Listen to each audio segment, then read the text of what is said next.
Hello, friends, and welcome to episode 663 of the Juicebox Podcast.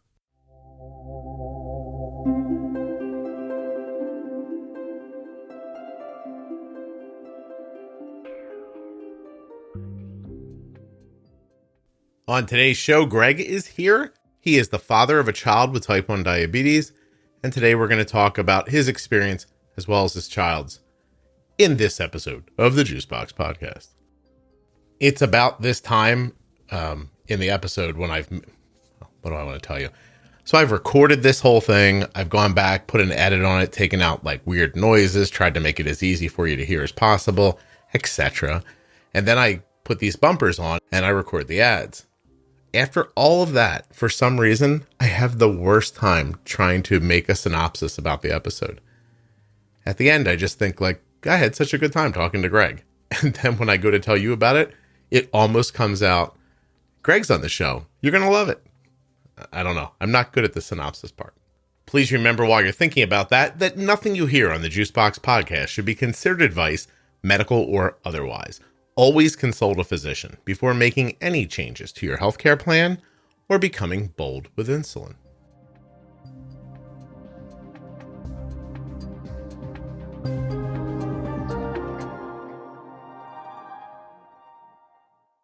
This episode of the Juicebox Podcast is sponsored by Omnipod, makers of the Omnipod DASH. When you go to my link, you can find out if you're eligible for a free 30-day trial of the Omnipod DASH. That link is omnipod.com/juicebox. Did you hear my voice just break when I said /? I was like, /. It's omnipod.com/juicebox. The podcast is also sponsored today by Touched by Type 1. Head over to touchedbytype1.org and find them on Instagram and Facebook. Well, I'm Greg. I'll try to be short. I was born in France, so I want to apologize for my accent. I mostly learned English in English pubs back then when I was in Europe. I've been living for 24 years in Quebec, and initially, I was in Montreal. I was working as a project manager, mostly internationally. And for 14 years, I've been moving east of Quebec, and where I own a B&B. I'm a school bus driver. I'm a city councillor. And I kind of write books, and that's pretty much it. Yeah. I've got 3 children. How old are they? Yep. How old are the kids? My son is 18, and I've got 2 daughters who are 16 and 11. And my 16 years old was diagnosed with type 1 last December 2020. Okay. So that's why I'm here. Yeah. Most people aren't here for reasons that are much different than that. So you're fitting right in. It's perfect. I guess. How old was she when she was diagnosed? She was 15. She was 15. Okay. And it's been, it's coming up on a year, right? Yeah, almost. Yeah, getting closer. It wasn't fun having that through COVID and all that, being in the hospital and all. Right. Well, so how did you guys realize that she needed to go to the hospital? Well, we kind of found it by chance, really. It was about to be discovered anyway, but there were signs. I mean, it's stories you've heard thousands of times. She had lost weight, but we didn't really notice because, it was November, December. Dressed She was warm. wearing clothes. We live in Quebec, it's Right. cold. So we didn't really notice that. I did at some point because she was wearing leggings, and so we could see her bones. But then, she's 15, so I just thought that, she's just growing, and this is what happens. We're all thin in the family, so then she was drinking a lot, and we actually called. We have a number here that's 811, which is information, health information, and you get to talk to nurses actually, and when you say people don't know enough about type 1 and all that, I mean, we talked to the nurse and on the phone, and we just told her that my daughter is always thirsty, and she used to not drink water a lot, and then nothing seems to change it. She was always thirsty, and we were told that no, it's okay, she can drink all what she wants. So okay. Right. And then the third symptom that's common is that she was wetting her bed. But do you think a 15 years old would actually tell her parents that that's happening? So that we found out afterwards. Oh, she kept that to herself? Yeah, she kept that to herself. Okay. And then we went to the doctor for something else. She had a rash on her chest. So we went to the doctor for that, and talking with the doctor, they asked all sorts of questions. And one of them was, when you pee, does it hurt? And she said, yes. So they sent her to have a urine test. And that's where the doctor called me and said, well, we found sugar in her urine. So they sent her having a blood test. And then the doctor called me, and that's when they told us, you need to go to the ER and pack a few things, and she'd probably stay there. At that point, Greg, did they give you any indication of what that was, or did you have an understanding? Yeah, she told me about diabetes. I didn't know anything about it, obviously, like most people. And so we went to the ER. That's the first time I waited the least at the ER. I mean, we arrived there, and even though there was COVID and all stuff, and it's scary, there were plastic all over the place, and so we went through. We saw a nurse, and then some doctor came from some door and said, "Well, Leah, that's her name." Yeah. So I didn't even have time to get to sit in the waiting room. So they had her tested on a finger, and it just said hi. Her blood sugar was 37. That's millimoles per whatever. Let me get my conversion chart. I forgot to get that out. Go ahead. I got that for you. Thank you. If you multiply by 18, it's actually 666. Wow. Which is kind of funny. She had the devil's blood sugar. Yeah, exactly. And her A1C, well, we found out afterwards, was 14 something. Okay. So she was in the ER and then in intensive care for like 24 hours, getting on insulin and all that. And the doctors sometimes they talk about patients like they're not there. And I mean, the girl is 15, and they were all talking about her, saying how it's amazing that she's not in a coma. She's actually awake. And I mean, you've heard probably of worse figures than that, but still, it's was that a concern? Was that a concern? I mean, obviously you didn't like that being said in front of her, but did it bother her, do you think? I think she didn't really understand what was going on. Well, she knew it was kind of serious, but she really didn't know as much as we kind of did know that our life was changing right now. Yeah. She wasn't happy to be there. Because she felt okay. I mean, she didn't know it was just numbers for her at that moment. So she, I don't know, she was scared kind of because it was scary, and especially because of COVID. I mean, at some point, some old guy came and could hardly breathe. So she wasn't. It's never fun to be in the hospital, and she's never experienced it. But as I said, she had some symptoms, but I mean, she was normal. Right. So probably a few days, weeks later, she would have been in a coma, and we would have ended up there.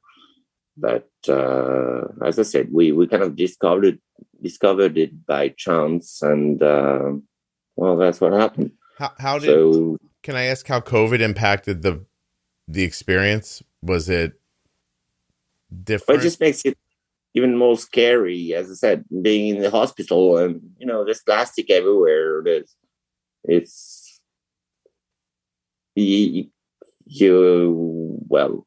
have a wife, obviously, and it just could be one of us at the same time being with her. Right. So when in the winter we only have one car, so I came back home, had to leave my daughter alone for a while so my wife could go and see her and back and forth like this. And so she went to ICU, then she went to pediatrics, and at some point, well, we were both back home because we didn't know what we could do for her over there. I mean, she had good care, and she called me. It was like midnight, and she said, "I don't feel good." She was like, I don't know how to say that, but she just felt bad, and it was kind of weird because I said, "Well, call the nurse. You have a button there." And she said, "Well, I don't want to bother them. They're here for that, They're sitting, that's their job." They're sitting around waiting for you to need something. So exactly. So I just went there and spent the night with her. And it's not fun when it happens, and then you learn you have to live with it, and that's what we've been doing for the last 9 months. Right. And luckily, a couple of weeks after, pretty soon after diagnosis, well, like everybody else, I went on Facebook groups and all that, and one person told me about the podcast, and well, at first I looked at it, and 500 episodes or something. It's a lot. Yeah. So it took me another week before actually starting listening, and then ever since then I've been addicted. Oh, I'm glad. That's perfect. That's what we need. We need people addicted and listening. Yeah, well, and that's how, I mean, seriously, it has changed the whole thing. And we're lucky. We have a team that's great. They're quite young. They're not old school, but still, I mean, they have protocols and all that. And I remember talking to the nurse at some point and saying, I've been listening to this podcast, and, ever since then, we have started pre-bodying. Mm-hmm. And say, "Oh, yeah, it works for some people." Well, I think insulin works pretty much the same. Well, not the same, but I mean, it doesn't work instantly for anyone. Right. That's for sure. So it's still kind of weird. They have those protocols to follow, and so thanks to you, we got a Dexcom quickly, because otherwise, they make you wait. And, we're still MDI. We should have a pump by the end of the year. Mm-hmm. And but I think you've said that before, that get a CGM first. I mean, if you and only, I agree with that. yeah, if you only let me get one thing, I would definitely do that. Exactly, because Yeah, that way you know what happens, you learn, and I know it's yeah.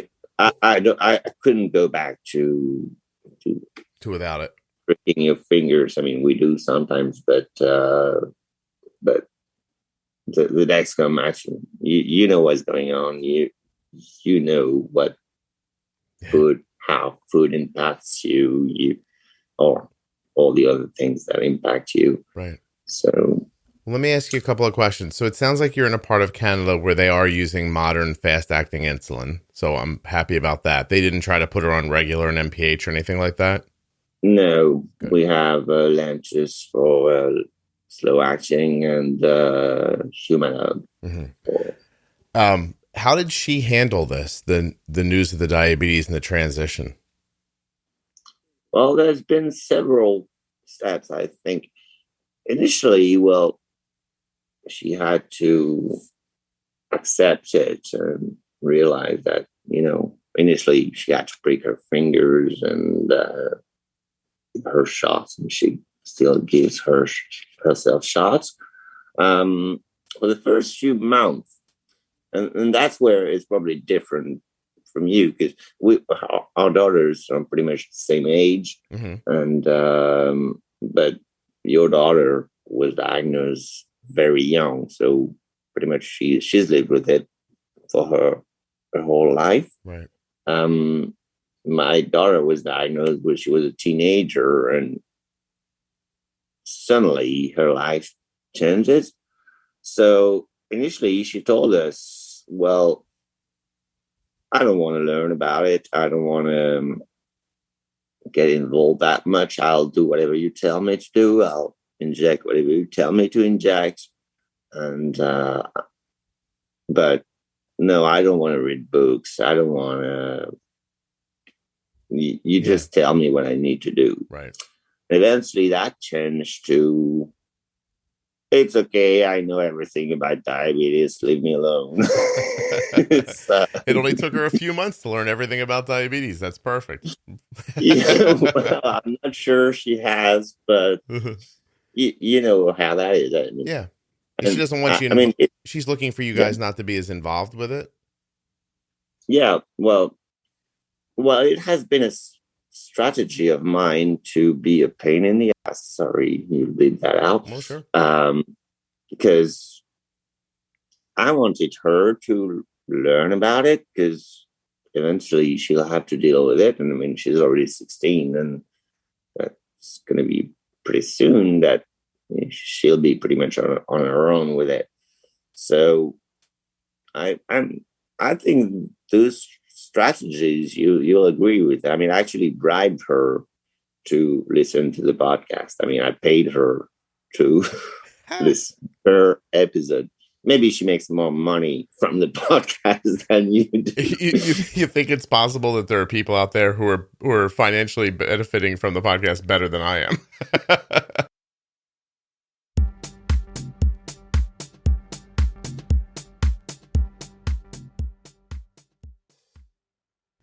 There isn't much about having diabetes that's easy. When you need insulin, there's extra work. But there's no reason for that extra work to be difficult. It should be friendly, easy, helpful. When you use a device, you should feel that way towards it. It should feel like it's helping you, that it's a benefit, that it's not detracting but adding, that it is not taking more time but helping you create more time. And the Omnipod DASH can do that for you. How's it going to do that? Well, let me tell you from my experience. First of all, there's no tubing, and that takes away a lot of the hassle. You're not getting caught on doorknobs or having to snake tubing through your clothing or hiding it in your outfit. The Omnipod is also able to go in the bath with you, or the shower, or the swimming pool, or a lake, or a river, or the ocean. Basically, I'm saying water. Point is, you go in water more frequently than you think. People who are wearing a tubed pump have to take their pump off to do that. That means they have to remember to put it back on again. And you might be thinking, oh, Scott, well, that's super simple. Except one of the more common complaints I hear about tubed pumps is, in fact, that people forget to put them back on when they have to disconnect, not just for swimming or a shower, but for their sports, activities, weightlifting, and exercise. The Omnipod never has to come off, and so you can't forget to put it back on. On top of all this, again, the Omnipod is tubeless, but it's also compact, easy to use, and it might take, Arden's been using an Omnipod now for a very long time, a really, really long time, since she was 4 years old. But I'm telling you that I can personally change an Omnipod in 2 minutes. I am not over exaggerating. If it didn't have to prime, I could probably get it done in a minute. It's not hard to do. It's easy. It's all right there. Bickety bam, before you know it, that thing's on. Self-inserting, by the way, and on its way. What do I mean by that? You stick the pod on, you push the button, it inserts itself. That's self-inserting. You probably figured that out when I said self-inserting. But the point is you don't have to push a button or anything, anything mechanical. You just push a button right on your personal diabetes manager, right on the PDM, and it just happens on its own. This is really worth your time. Head over to omnipod.com/juicebox and see if you're eligible for a free 30-day trial of the Omnipod DASH. In 30 days, you're going to know if the Dash is right for you. Omnipod.com/juicebox. Two quick last things. Please don't forget to go to t1dexchange.org/juicebox and fill out the survey. It supports people living with type 1 diabetes, and it supports me, the podcast. It will take you fewer than 10 minutes. The questions are not difficult. It's completely HIPAA compliant. It is absolutely, what's the word I'm looking for? Wow, it's a word I use 5 times a week when I'm doing these. And it means anonymous. It's absolutely anonymous. Here we go, kids. The brain is slipping. And it honestly helps people living with type 1 diabetes. So it's at t1dexchange.org/juicebox. Fill out the survey, join the registry. You're going to be helping people. You need to be a U.S. resident who has type 1 or whose child has type 1. And don't forget to check out touchedbytype1.org and find them on Instagram and Facebook. The links to these sponsors and all of the sponsors are available right there in your podcast player, right in the show notes, and at juiceboxpodcast.com.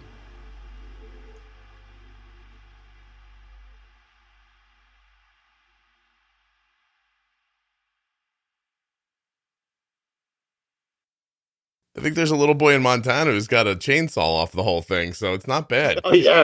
I heard that one. Well, it's not even interesting. She got Roblox, whatever it is, from some game. Oh, no kidding. Well, listen, do you think it helped her, or did she just do it for the cash? Yeah, she did. It did. Good. And she's really become aggressive, bold with insulin. She's doing good, actually. Sometimes, it doesn't work the way you expect it to work. So, right. And one of the issues we've had that she's still kind of embarrassed at school. She wants to be good at school, so she'll check, even though she's got a Dexcom, she'll only check when not during the course. When there's a break, that's when she will check. So sometimes she won't catch it early enough, when it goes up or whatever. When it goes down, obviously she doesn't have the choice, but sometimes she just lets her sugar go up until she gets a break, and then she checks. But she's really doing good. It's just, as I said, her A1C at diagnosis was like 14.7 or something. Mm-hmm. And 6 months later, she was about 5.8. And wow. I know we're going to have an appointment soon, check, but it's probably going to be around that. Do you think she's in a honeymoon situation, or is that not happening? No, I don't think. Well, I haven't noticed honeymoon. Yeah.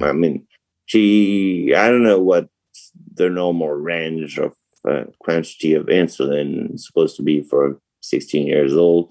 She's having like maybe 17 units of lentils.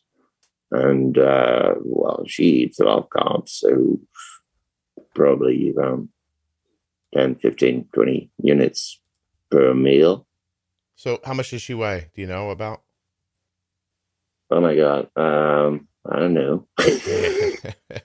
Probably around 15 kilograms, probably 100 pounds. About 100 pounds. I think, it sounds like she's right around there. I mean, she's basically, if she was on a pump, her basal rate would be around 0.7 an hour. And if she's around 100 pounds, that seems reasonable to me. Hopefully there's no honeymoon happening and you are getting these successes out of your effort and not being helped a little bit. Cause that'd be great news. And if not, I mean, if one day you wake up and suddenly it feels like you need a lot more insulin, then you'll know you were getting a little help for a while. But, it seems like she's not honeymooning based on her basal.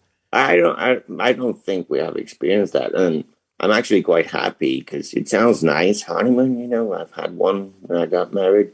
But from what I understand, it's just more that the pancreas randomly wakes up and it just makes things even more complicated. It's difficult, that's for sure. When you bolus for something and then 20 minutes later, you realize you didn't need most of that because the pancreas was like, oh, I'll help this time.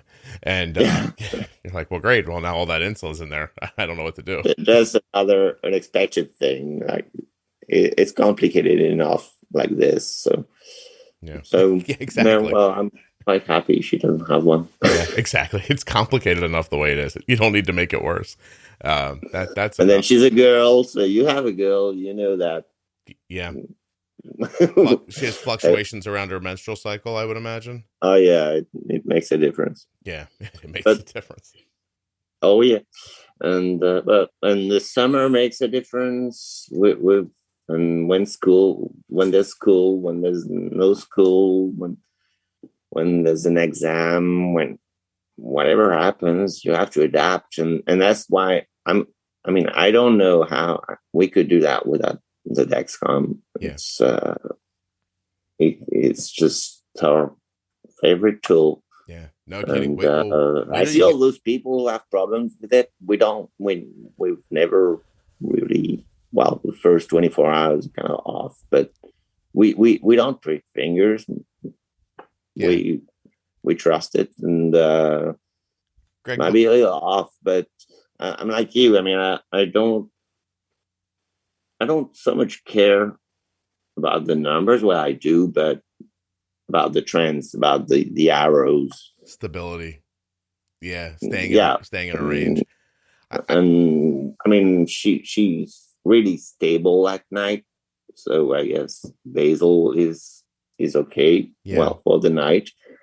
I want to pump first because she's fed up injecting herself, which is understandable, but to be able to be more accurate and adjust whatever's happening, I think she probably doesn't need the same basal rate during the day, especially when at school, than she does at night. Okay, it's pretty easy to fix, and we've got pens that below for half units. So I'm being very accurate there. And we have nice straight lines during the night. Sometimes during the day, it's more difficult. But then what I find the most difficult is, again, I don't know how your daughter eats or whatever, but mine is 16 years old. And I mean, if it's the weekend, she's going to wake up at whatever, 12. 1, 2, sometime in the afternoon. So, is that the breakfast ratio or lunch ratio? No, it's not. That's not the breakfast ratio. Just because it's the first meal of the day. That's No, exactly. Yeah. So, and then during the week, something different, and all over the place. So sometimes you just don't know what to do, and it's it's tough. And she likes to she's done that before, and she still does it. In the evening she can watch. My daughter is really an evening, like, night person. I see. So she's gonna watch Netflix and eat. Yeah, I think Greg, I think Netflix and streaming services made all kids night people. So yeah, well, they're little zombies in front of their screens. To be perfectly honest, I have to swat that thing away from my wife sometimes when we get in bed. I'm like, you're gonna stay up and look at that, and she's like, oh, leave me alone. So it's tough, but I take what you're saying. She's not on the same like kind of schedule right now. She's eating things at odd times. She sounds like she's doing a good job with it too.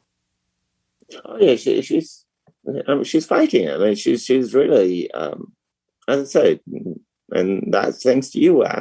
Oh.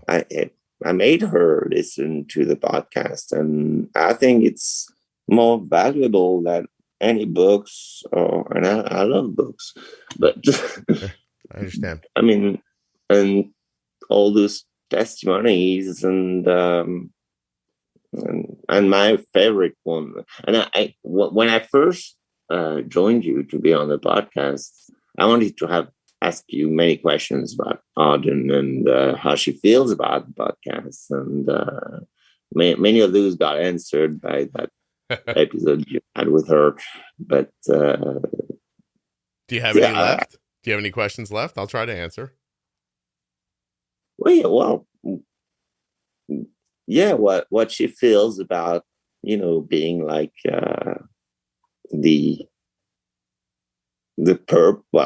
purpose of the podcast obviously is explaining how insulin works and all that, but still it's still about her. I mean, you made yourself a job out of that. Then that wasn't the initial goal, I'm pretty sure, but still that's what happened. So I think, from what I heard her talking, she doesn't care. Yeah, I mean, that was going to be my answer. She doesn't think of it that way, and she doesn't care. It's I've spoken to her privately when she's not trying to be entertaining and stuff. Although I don't want to give the impression that her episode is her putting on a thing. She was just probably a heightened version of herself, but I think she's happy that it helps people, and she does not mind in any way, shape, or form that we're talking about her circumstances at times. But she doesn't have a big interest in it, as you would imagine a 17-year-old might not have a big interest in it. I don't think I shouldn't say I don't think. She's not upset that it turned into what it's turned into. She really has only ever balked about not looking like a baby on the internet. It's the only thing she's ever said was, please don't use pictures of me when I was younger. It's the only thing she's ever cared about. I think there was a time when maybe Omnipod reached out and asked for a photo of her, and she was like, I don't want to do that. And that was pretty much the end of it. It wasn't a big deal. She didn't say, she didn't get upset. She's just like, I'd rather not do that. But that's pretty much it. She really is, for the most part, how she came off in that episode. She's a fairly unaffected person. And, especially around this is not a big deal to her. I mean, I think she thinks it's nice. And I even think she's happy that it turned into something, but it's not something that causes her 1 second of concern ever, or do I believe it's something that she ever thinks about?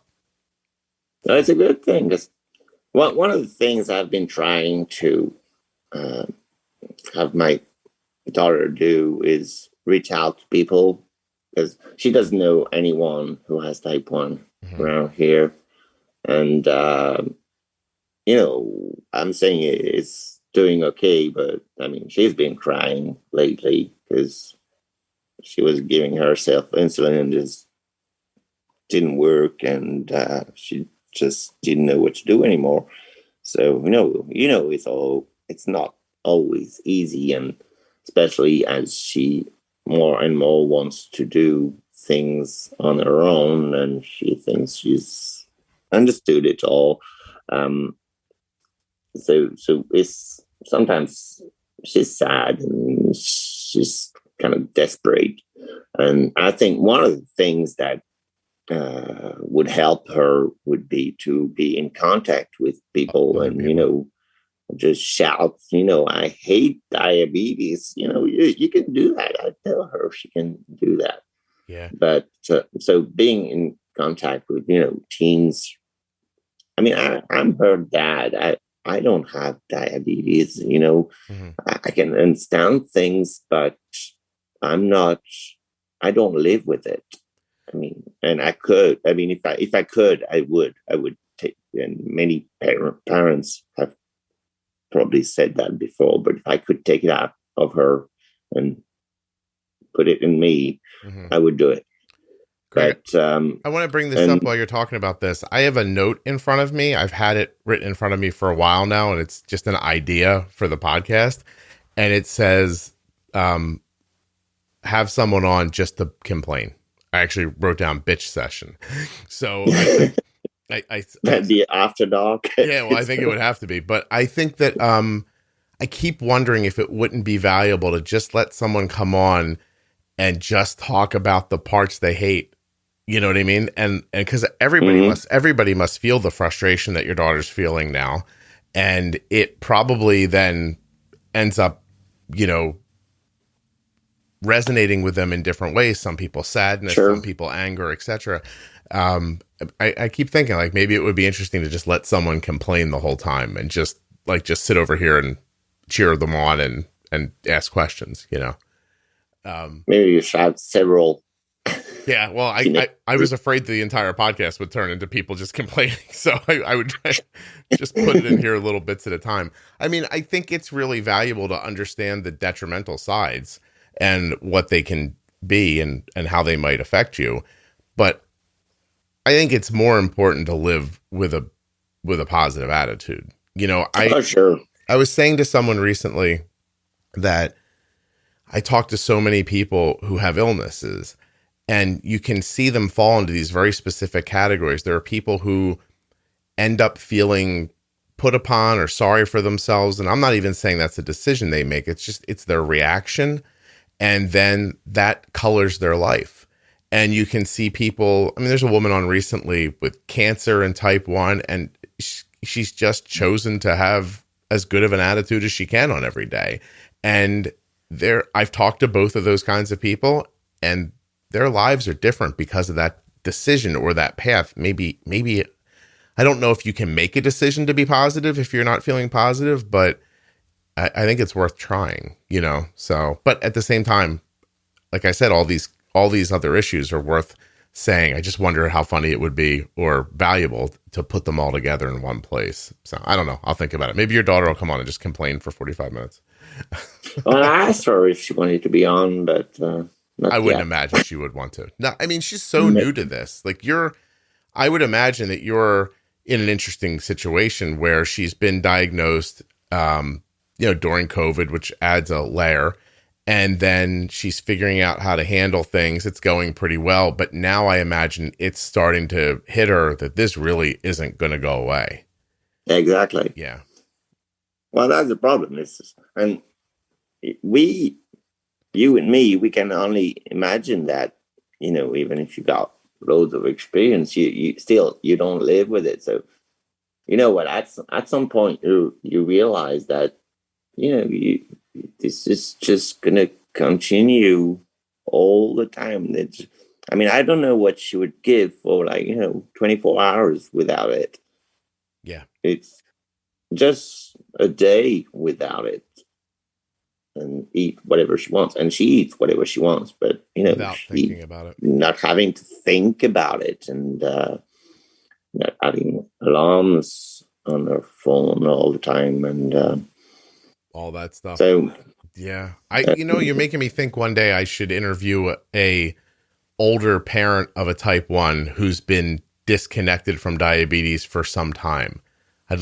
Maybe I would love to hear that, because you just said, you and I can't imagine. But I do think about it sometimes. I do think about what'll happen 10 years from now when Arden's 27 and I don't think about diabetes for 3 days, and then I realize she's been thinking about it for 3 days. Like, how's that going to, I'm assuming that's not going to feel good. But you're going to be worried all the time. I really don't want, sure. I don't want to, like, I don't want to live that way, because. No, sure. But yeah. But when you're a parent, you worry about your children, and especially when you have a type 1. So I don't know.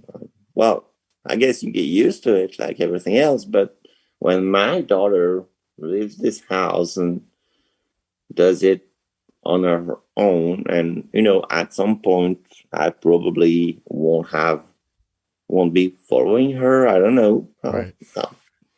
At some point, she'll just deal with it on her own, and at some point she probably won't want me to follow her. And even now, she as I told you, she wants to take care of it on her own. Mm-hmm. And so I usually wait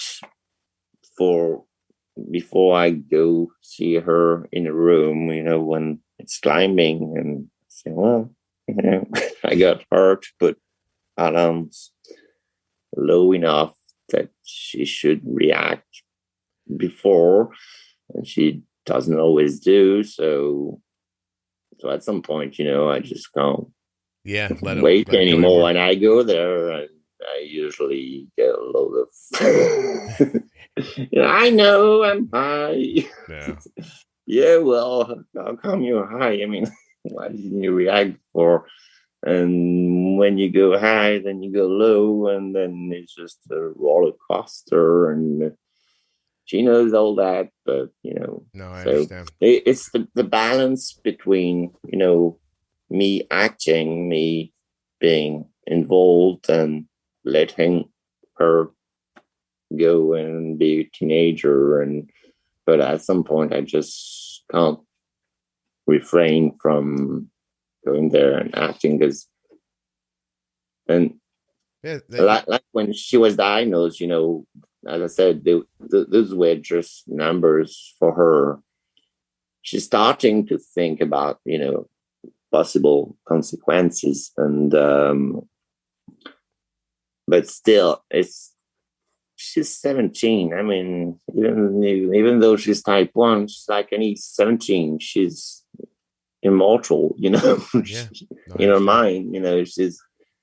She doesn't really see what can happen if there's bad control. And she has good control, but still, sometimes when it's really too high, I mean, it hurts me to see it. So I understand. I can't refrain from going to see her. Well, we're doing the same thing with Arden right now. I know the one of the things about the podcast that might be hard to remember sometimes is that when you're listening to me, I'm 6 months ahead of you all the time. So you're kind of hearing things a little slower for the most part. But for the last year or so, Arden's been taking more and more care of herself, more control, being more autonomous.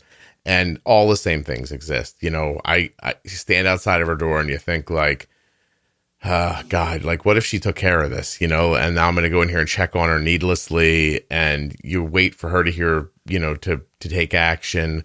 But she's, but she has to, like, I really do think she has to go through it all, and better for it to happen now while we're around than for her to start experimenting when she's at college.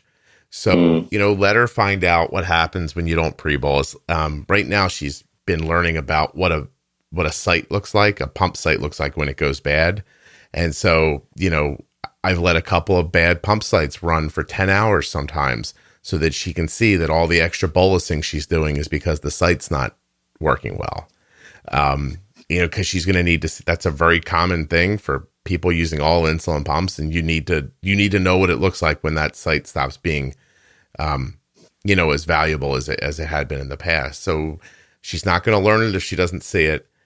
And it does hurt me to see the blood sugars, but at the same time, I think it would be worse if it was happening and she wasn't here. So I'm just trying to like let her have as many experiences as she can have. And then, like you said, step in at an appropriate time. If things are really, upside down, then okay, well, I'll step in. I'll go, okay. I said it to her once. I'm like, I've been trying to tell you for a couple of hours now, this site's not good. We're going to change your pump now. And you're going to see how this is all going to settle down. And then when it did, she got to see cause and effect and resolution. And I think she'll remember after she sees it a few more times.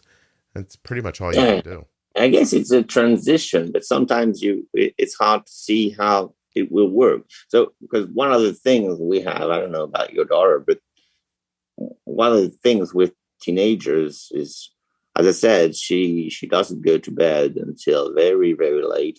But when she does, nothing will wake her up. So I get the alarms, and I'm the one at night, or my wife, who go hand a juice box, and I know you've done that loads of times. And sometimes she goes to sleep at some friends, and at some point I had to wake the mother up because I was calling.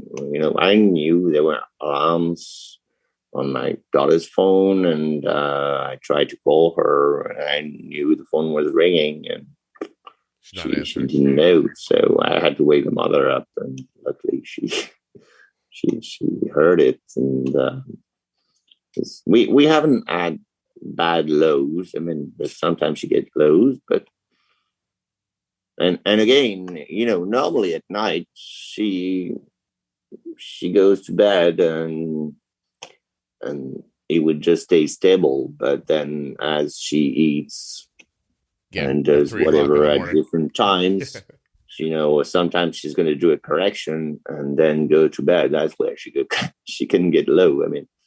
Otherwise it would be okay. But and it's okay. She's bold with insulin, but sometimes she's bold, but not quite thinking exactly what. Well, if you do a correction and then go to bed, maybe you can do a correction and make sure you catch it before going to bed. Yeah, that's a theme here right now, is that I'm trying to get through to Arden that you make a decision with insulin, that's great, but then you have to check in on it and make sure sure that it's going the way you expect. I think it's difficult for them to understand that if they have a snack at midnight and make a bolus, that you're aware of that and paying attention to it at 2:00 in the morning. And, they don't know that's happening. And also, they're not going to be successful if they don't look back in on it. You can't just bolus and forget it and try to look back 4 hours later. It's just not going to work that way. You're going to, if you miss on carbs, you're going to be high. Then you get caught in the cycle of fighting with the high and everything like that. So that is really one of the things I'm working on right now. It's like, okay, you ate this thing. That's cool. You made a bolus. It's pretty close. We think it's going to be close. That's great. 45 minutes from now, go look. Is it trending in the wrong direction? If so, it's an inflection point. We need to make another decision. Hour and a half, I like to look again, etc. I'm not saying stare at your CGM. You got the Dexcom, so use it. Yeah, right. I'm not saying stare at the thing for 4 hours every time you eat. I'm saying there are waypoints where you can check in that are valuable. So so I'm trying to get that through to her right now. So that'll probably take me the rest of the year. And I do really believe in the, stop the arrows thing. At some point, you got a trend that is going down or up, and you just need a little something to stop the trend. And there's some sort of, I don't know how to say that, the trend will continue kind of until you stop it sometimes. So yeah. Sometimes you get some sort of a drift or a rise and they're just not going. Sometimes you can ride them like a drift down. Sometimes you just go, oh, good, this is great. It's going to get me where I want to be. And then I just have to bump it up and keep it level after that. But those constant climbs that are just consistent and unrelenting, 110, 115, 125, and it's, and you're just climbing, like it's not shooting up, but it's just on that long steep path, those you have to get ahead of. Yeah. Or Sometimes you feel like, if you don't do anything, it will just continue like this. And yeah, forever it feels like sometimes. yeah, Yeah. yeah, like, No, I I know, know. climbing a mountain or something. Yeah. So Uh, it's I tough. wanted to say something. This is going back quite a ways in the conversation. And you just offhandedly said, I love Dexcom, but I see some people online have problems. We don't have problems. I used to respond to that statement differently before Dexcom was a sponsor than I do now. I still have the same answer, but I get afraid that I sound like I'm apologizing for something because they sponsor the show. But that's not the case. That what I think is that this technology is absolutely bleeding edge technology for helping people with type 1 diabetes. People use insulin in general, right? Is it perfect? It is not. Does it work way better for some people and not for others? Maybe, but not on the level that the internet would make it seem, is my contention. So, what I usually say is people don't go to the internet to tell you something good's happening. So if there's, I don't know, if you you just see complaints and people having problems. People who don't have problems will not comment. Yeah, right. So the problem with online can be that, if 100,000 people are driving a certain car and 4 of them had a door fall off and they all get online and start talking about it, you feel like the door falls off the car. And, that's not how it is.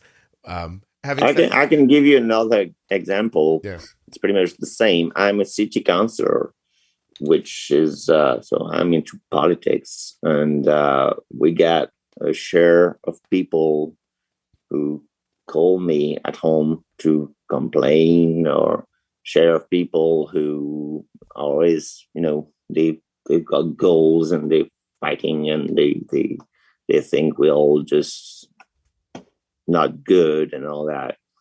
But the vast majority of people, they're quite happy with what we do, and they just don't say it. You just hear the people complaining, right? And you don't want to govern a city or country or whatever just based on based on the few those loud people who are always complaining or have their own agendas or whatever.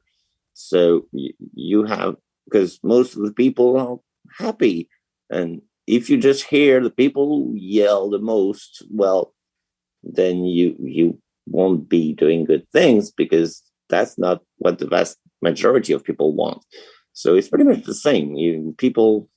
Some people, and I guess some people have problems. There's many different bodies and all that, and it's probably hard to have a product that works for everyone. Right.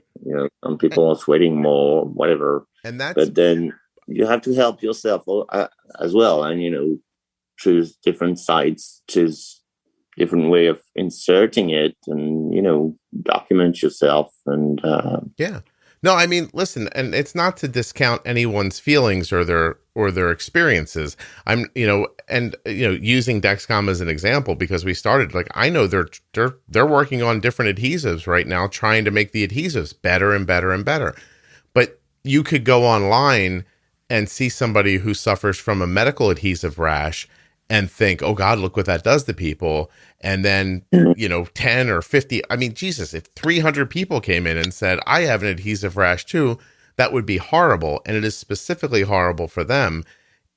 It doesn't discount the fact that there are many, many more times people who have no reaction to those adhesives whatsoever. I think most people don't. And we don't, we've been using it since January, I think. Yeah. We never had one come off. We never had one got stuck, because we don't press on the skin, Mm-hmm. And it might happen, I know, but as I said, we just have initially for the first hours, it's a bit off. But another thing you taught me was, what you think is supposed to happen probably will happen. So I'm not too worried at the beginning. Usually the first night you could be woken up in the night because it goes up and down until it settles. And but Yeah. she hasn't been eating more than another day. She hasn't shot herself with twice as much insulin. So even if even for the few hours that it's warming up, I'm not worried. I mean, I'm not checking her fingers all the time to see what's going on, because I pretty much know what's going on. Yeah. No, we just There's no reason why it should be different than when she has the Dexcom on. So just things you say, trust yourself, and whatever's supposed to happen will happen. It's no magic. Greg, I'm pretty happy that the podcast has been helpful for you. Thank you. You taught me many things, Mike. Oh, no kidding. Well, if only this was decades ago, I could have met you and you could have helped me with my French. But it's too late now. I spent 3 years in an American high school taking French, and all I can tell you with confidence, Greg, is that Neuf means 9. And I don't think that that's a grand celebration. I think I should have come away with more than that. So it's okay. Yeah, I just never. I would sit there and just I am not following this. I'm not getting any of it. I don't think the way we teach language to people is maybe back then was so great. But yeah, I that is all I have confidence in is how to say 9, and I'm sure my accent. There's only one way to learn a language, is to go to the country and be totally immersed and don't have the choice. Yeah. And that's how I did it. As I said, I was born in France. I went to England starting the age of 14. And back then, it was okay to drink when you were 14. I went to pubs, and after a few pints of beer, you get fluent for some reason. You can speak another language all of a sudden. Yeah. And I went mostly to Northern England, and they've got some weird accents over there. England is weird. People can almost say someone's address from the way they talk. Mm-hmm. So they've got very broad and weird accents. And I went, first time I went there was in Sheffield, Yorkshire. Then I went to many times where I almost have an adopted family there in Durham, which is south of Newcastle, so in the northeast. And it's not even English. It's called Geordie. It's a dialect, really. It's crazy. I mean, you probably yourself wouldn't understand what they're saying. Yeah. And then I went to Birmingham, which is weird too, and that's where I met my wife, who's French too, by the way. But so I went to many places where they got weird way of talking. So that's why my accent is totally mix of French and Northern England and Canadian, I guess. And I don't know. Anyway, we talk French all the time here. Yeah. Well, listen, my brother-in-law is from Scotland, and I just stare at him and nod. I don't know what the hell he's talking about half the time. So it just sounds to me like it's like some rumbles, then aye, and then rumbles, and then yeah, just loud noises, low rumbles, loud noises, and I look, I'm like, yeah, but I don't know what he's saying. So, but I know you're interested in accents because you ask people a lot of times. It's fascinating. Yeah, no, I love trying to figure out where people are from, and it's just interesting. Like you've said a couple of words today that I think continue was actually one of them that I had to take the next 5 seconds to understand that you said continue, but then I understand everything else. No, don't be sorry. It's interesting. I'm doing my best. I don't practice enough. I used to be better, right? But I'm kind of disappointed though, because I live in Canada, in Quebec, and you didn't ask me about moves or. You usually do. That's not your fault. I just recorded with somebody from Canada recently, so I guess to have a little look into my mind, I consciously thought I just ask somebody if they ride a moose to work. I don't want to do it again because then there'll be 2 episodes that are kind of close to each other where I've made the same bad joke. Well, I ride a school bus to work because it's my job.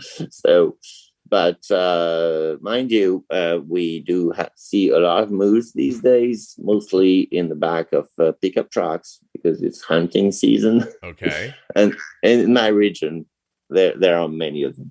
So, yeah. Were you there? Were you in Quebec when Pavel Bure was there? When who? Do you watch hockey? Do you watch? Oh, hockey? yeah. Yeah. When Pavel Bure was in Vancouver, were you in Canada then? When was that? Oh, it's got to be like 25 years ago now. I'm really showing No, my age. I arrived 24 years ago.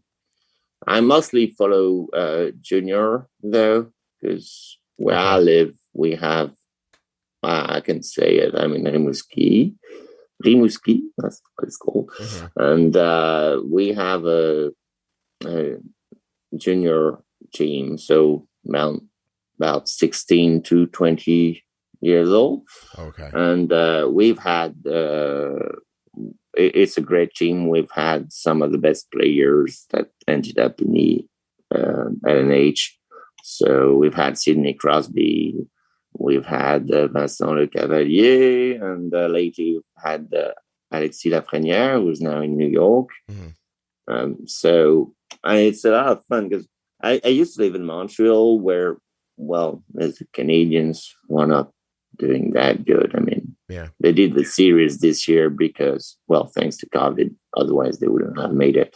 But I've been, as a school bus driver, sometimes I do charters, and I've been traveling a lot with hockey teams, okay. young. Yeah. And, but I think watching, it's a lot cheaper first, and watching, 16 years old to 20 years old playing hockey, and, they really want it. They want to be in the NHL. So I don't know, it's, and there's a lot more action to it. It's so it's a lot of fun. Yeah. When I was younger, we watched so much hockey, my brother and I. But I'm now realizing. So I looked. Pavel Bure is my age. He's 50, and he played from 87 to 2003. He was a Russian player who played in Vancouver. But one late night, I was up watching a West Coast game, and he took he got a nice breakaway, and he came up on the net and went one way. The goalie went with him, sold out, and then he put on the brakes, pirouetted, and you realized he left the puck in front of the net on purpose. So he just stopped the puck dead, moved to one side.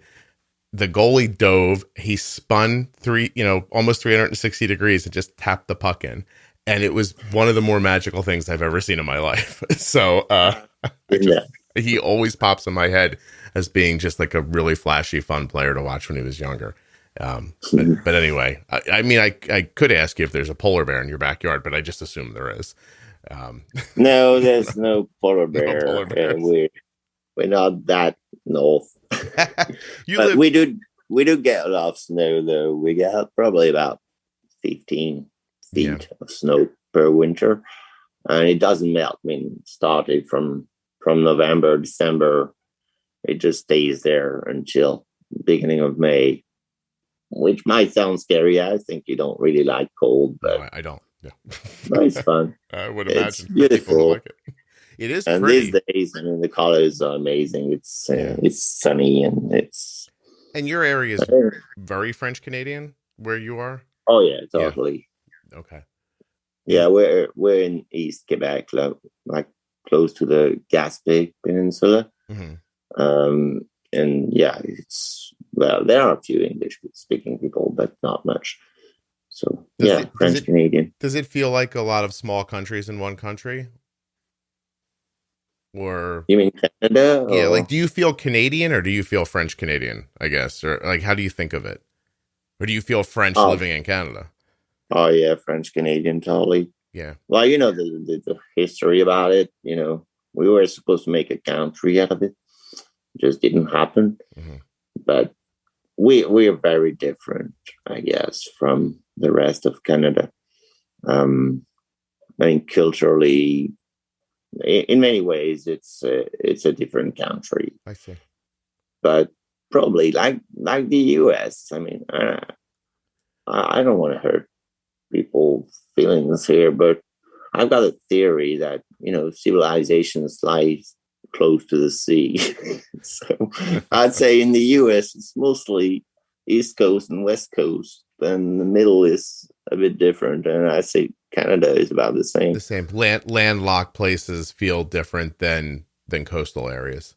Yeah. Yeah. And I don't want to hurt anybody's feelings. Oh. And no, I'm sure. I'm sure. Nice people everywhere. I'm sure people in Manitoba and Saskatchewan don't want to live in Quebec, so I think you're not hurting their feelings at all. I'd be surprised. Maybe they would want. Oh, that's very funny. Is there? I just know that I'm a happier person because I know that the word Saskatchewan exists. But other than that, I don't know a ton about the center of the country. We did just do what I thought was a really good episode about Manitoba healthcare that I really enjoyed. But it's got a different flavor there, I guess, from where you are. Well, I don't know much about it.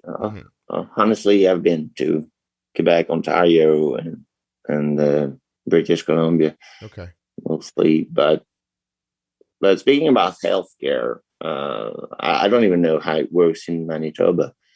All I know here in Quebec, and many people in the US would probably find that socialist or even communist or whatever, but when we go to the hospital, we don't pay anything.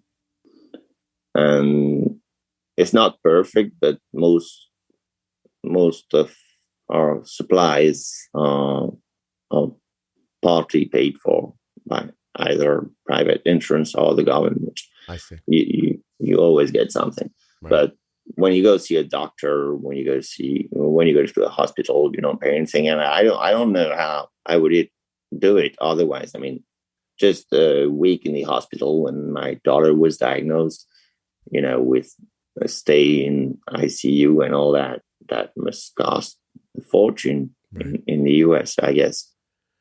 Yeah, without health insurance. Without health insurance here, you're in a dire situation, that's for sure. And I do believe too that healthcare is better or worse depending on the area. I mean, I think there can be no argument in my mind that the less money you have in America, your healthcare is going to maybe follow that same trend. So and it definitely shouldn't be like that. And when I hear stories about people who hardly can afford insulin, I mean, that makes me so sad. I mean, that just shouldn't happen. I mean, it's crazy. I mean, it's the basis of it all. I mean, right. Okay, and I mean, everybody should be allowed to have a Dexcom, at least. And, no, I agree with you. I really do. I mean, it seems like basic way of thinking. That seems like basic. It seems like basic decency to me. I mean, it's just to give somebody those tools. They exist. It's hard to know that they exist, and some people can have them, and some people can't, and that's going to impact their short and long term health. It feels criminal. It's terrible. Yeah, and then the other thing is that when you think about it. If you don't have that, you will probably have complications that will get worse and will cost more money eventually to the government. I mean, if you lose a leg or if you lose eyesight, or if you have to be on dialysis because you lose your kidneys, that's going to cost more money than just paying for a CGM. I don't understand why preventative isn't a bigger focus. And it's not perfect here. Like my girl, she's 17, so we have to hurry to get her on a pump because if she starts having a pump before 18, it's paid for by the government, and then it's going to stay like that for the rest of your life. But if you're diagnosed at 18 and a half, then, well, it's going to be yours to pay. That's so a weird. I don't see the difference between, a child and an adult. I mean, you'll have that for the rest of your life. So Right.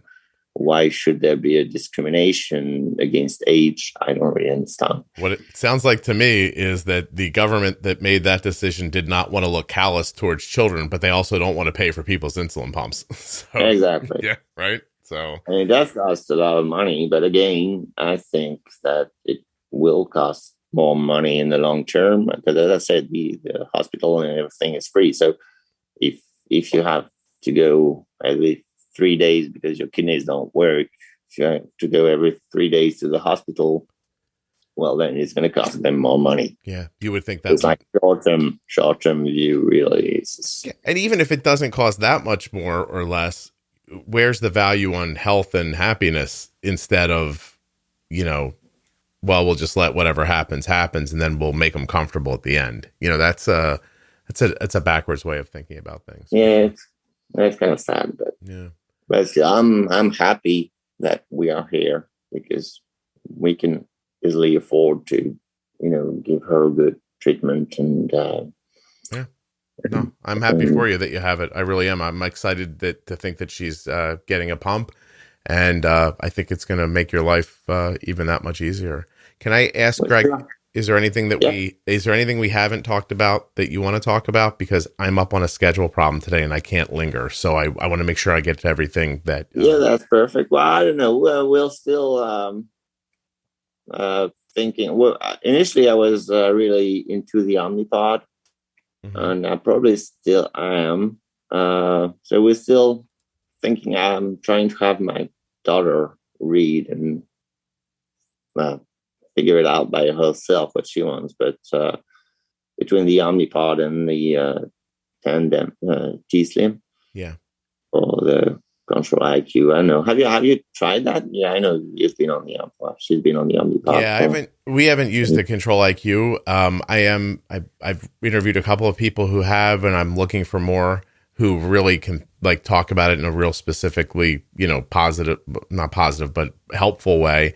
And we're 100% going to try Omnipod 5 when it's available. So, yeah. So we're going to give that a whirl and see how that goes. And, it's like I said, it's bleeding edge stuff for people using insulin. So I want to know what it is. And at the very least, I want to know what it is for the podcast. Even if Arden uses Omnipod 5 and then decides to do something different, I still want to understand it. And, so we have an opportunity there where I can't just switch her to Control IQ to try it. And then, so I have to rely on having other people on to talk about that.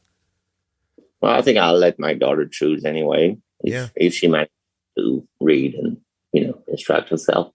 I think it's not, having to do it by yourself is not too bad.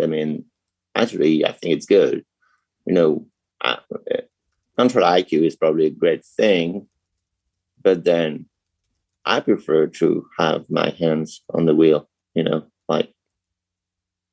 maybe because I used to be in computer science, and I'm not sure I trust developers that much. So, well, listen, Arden does use an algorithm now, and it works amazingly well. And you still are. It's not set it and forget it. You are still involved with it, just in slightly different ways. But to be honest, same concepts, slightly different tools, maybe. You know what I mean? But it's the same. You're still in the same ballpark, I guess. It's not a completely different game. Well, anyway, I think we have everything to learn about pumps. It's just another step that we're gonna make. Yeah. So. Okay. Well, Greg, I don't mean to cut you short. I'm having a good time. I'm having to be actually happy to stop the recording. Hold on a second and tell you, but I appreciate you coming on. So thank you very much. Well, thank you. It was great. I hope people can understand me. Here's what I've learned, for me at least. It takes a few minutes in the beginning, and you just stop thinking about it, and then all of a sudden, I understood you fine the entire time we were talking. But there's that couple, I just interviewed somebody recently from Iran. And I think the episode's up. And I have to be honest, like a couple of minutes into it, it took me some time. And then I was able, and then I heard her perfectly. And so I think you'll be absolutely fine.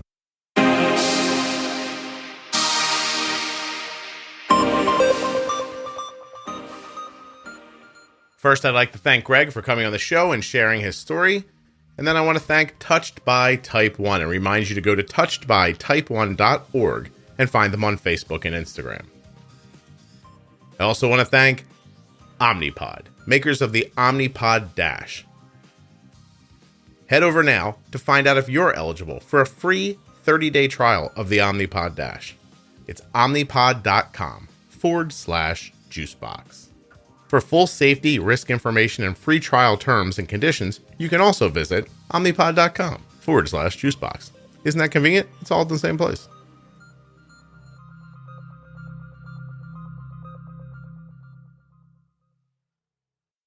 Thank you so much for listening. I'll be back very soon with another episode of the Juicebox Podcast.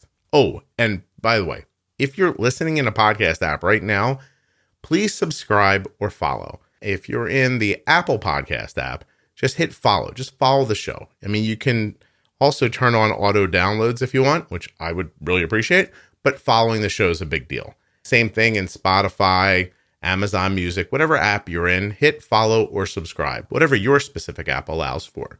They basically mean the same thing, follow and subscribe. All right, that would really be a big help to me. I appreciate it. I'm going to go now. I hope you have a good day.